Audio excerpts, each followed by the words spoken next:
ধরুন আপনি আপনার গাড়ি চালাচ্ছিলেন, হঠাৎ করেই একটি টায়ার পাংচার হয়ে গেল।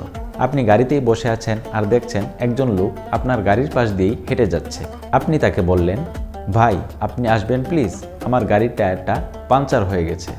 আমি গাড়ির ডিক্কিটা খুলে দিচ্ছি আর আপনি আমার টায়ারটা চেঞ্জ করে দেন। আপনি কি মনে করেন সেই মানুষটা আপনার কাছে এসে আপনার কাজটা করে দিবে? বরং এই বেয়াদবির জন্য আপনাকে একটা থাপ্পড়ও মারতে পারে। কিন্তু আপনার গাড়ির টায়ার পাংচার হয়ে গেছে, আপনি গাড়ি থেকে নামলেন, পিছন থেকে টায়ার বের করে লাগানোর চেষ্টা করতেছেন, পারতেছেন না। ঠিক এই সময় একজন লোক আপনার পাশ দিয়ে হেঁটে যাচ্ছে। তখন তাকে বললেন, ভাই আপনি কি আমাকে সাহায্য করবেন? আমি আমার টায়ারটা লাগাতে পারছি না, প্লিজ। তখন দেখবেন সেই লোকটা আপনাকে সাহায্য করবে এবং লাগিয়ে দিবে।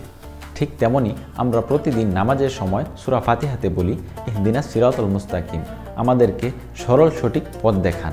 কিন্তু আমাদের মধ্যে একটা সমস্যা হচ্ছে, আমরা আল্লাহ তাআলার কাছে হেদায়েত চাই, কিন্তু আমরা চেষ্টা করি না। ঠিক ওই টায়ার পাংচারের মতন।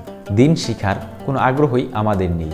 আমরা আছি দুনিয়া দুনিয়া নিয়ে ব্যস্ত, আমরা হারামের মাঝে ডুবন্ত। কাজেই আসুন আমরা সবাই সবার জন্য দোয়া করি, যেন কুরআন ও হাদিসের আলো দিয়ে জীবন পরিচালনা করতে পারি এবং দুনিয়া ও আখিরাতে কামিয়াব হই।